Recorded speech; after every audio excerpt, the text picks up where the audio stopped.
So now tip number 4, where I talk about interviewing potential surrogates and intended parents during the independent journey. So let's imagine that a potential intended parent or parents and a potential surrogate partner have found each other through friends, family, or social media. Hooray! Now both sides need to figure out whether this potential match is right for them. So how should they proceed? I recommend asking some relatively direct questions of each other. Like I stressed before, clear communication provides the foundation of any surrogacy journey. Some of the questions may feel awkward, but that awkwardness will allow intended parents and surrogates to avoid big problems down the road. So I think that we can place potential questions into 3 main categories. 1, seriousness and support structures. The idea of being a surrogate or an intended parent is one thing, but the reality of signing on the dotted line is another. It will be difficult for potential intended parents and potential surrogates to pull the trigger and survive the journey without the support of family and friends. So, some important questions to ask.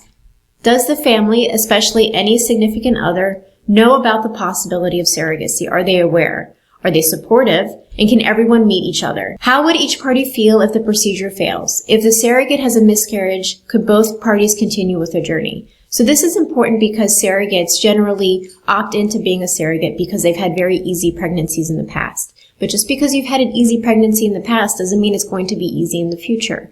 So if you're a surrogate, it's important to ask yourself, how will I take a miscarriage? And another potential question to ask in this category is, does the surrogate want any more children? If yes, is she aware that there are risks in a surrogacy pregnancy that may prevent her from having any more? So again, as a surrogate, it is very important that you are aware that any pregnancy can be dangerous. And in any pregnancy, you might not be able to get pregnant in the future. So you have to be certain that you are done with having your children, or if you want to have more children in the future, you have to be aware that this is a potential risk. The second category of questions surrounds communication and relationship. So what kind of relationship does each party want to have with one another before, during, and after the baby's birth?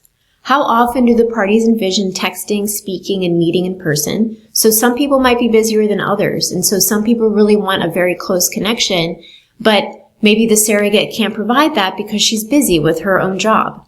Do the intended parents have special requests related to the surrogate's lifestyle or diet? Do the intended parents want the surrogate to eat organic food? And then finally, the last category of questions I would label as ethical and religious considerations. What are each party's views on termination or reduction? And how many embryos do the parties want to transfer? Asking good questions is only the beginning of an effective screening process. In the next module, I'll chat about the importance of psychological evaluations.